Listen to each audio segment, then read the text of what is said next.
Welcome to Grammar Episode 3, Revenge of the Comma.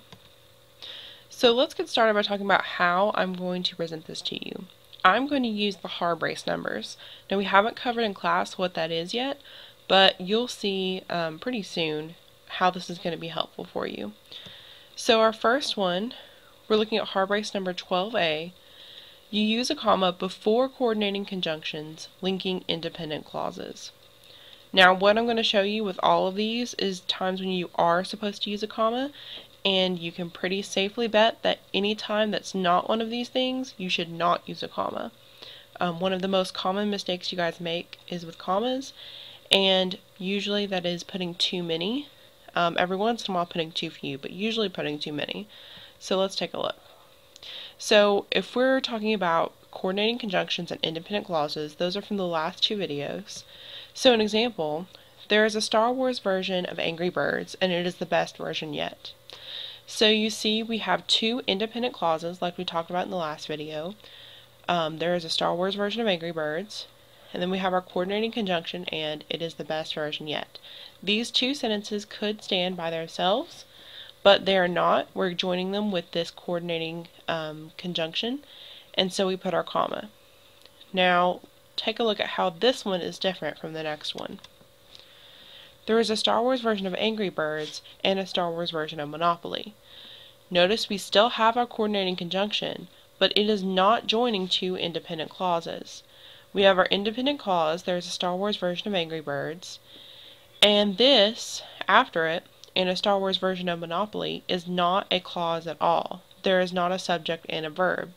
You see that Star Wars version of Monopoly could be a subject, but there's no verb in this part of the sentence, so it is not a clause. What this coordinating conjunction is doing is just joining the two parts of the predicate. There is our subject, is our verb, and our direct objects are Star Wars version of Angry Birds and Star Wars version of Monopoly. This is a compound direct object, not compound predicate is what we would call it. It is not a compound sentence, so we do not need a comma right here. So moving on, 12b in your hard brace, you can use a comma after introductory words, phrases, or clauses. So, George Lucas sold Star Wars to Disney because he was paid well. Notice here that we have a complex sentence. We have an independent clause joined with a dependent clause that has a subordinating conjunction. And remember, we do not need a comma between an independent clause and a dependent clause. But we could use a comma in this sentence if we rephrased it. If we took this dependent clause and put it in the front, because he was paid well, George Lucas sold Star Wars to Disney. So the difference here, this is the exact same words as this sentence, except we took our dependent clause from the end and stuck it in the front. When you do that, it becomes an introductory clause.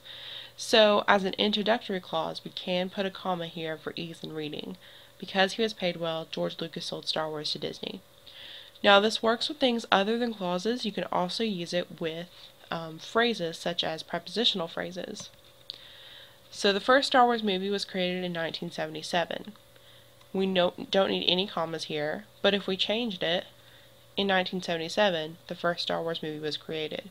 We can put a comma here as an introductory phrase, introductory prepositional phrase. So notice if they go at the end, you do not need a comma. If you put them at the beginning, you can use a comma. Next, 12c, separating parallel elements. So this is when you have a series. Leia, Han, Luke, and Chewbacca are some of the characters in Star Wars. So we have a series of parallel elements, parallel meaning they're the same thing. So these are all subjects of the sentence. Leia, Han, Luke, and Chewbacca are all subjects. So notice we have a comma after each one up into the conjunction that's joining them, and you don't need a comma before Chewbacca or after the conjunction. This is also another kind of more rare use, separating parallel elements, is right here. A long time ago in a galaxy far, far away. We can use this comma to separate two adjectives or two adverbs describing the same thing. In this instance, it happens to be the same one, far and far, and you can use a comma to separate those.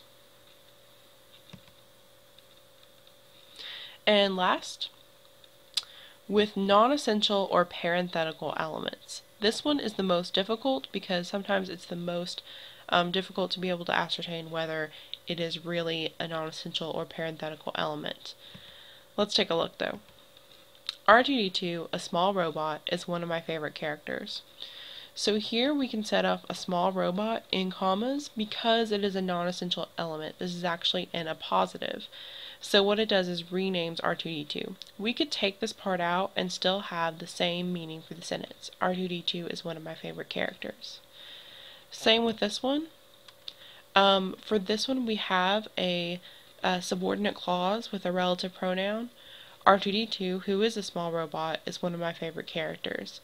We can set off this clause with commas because it is a non-essential information to the sentence.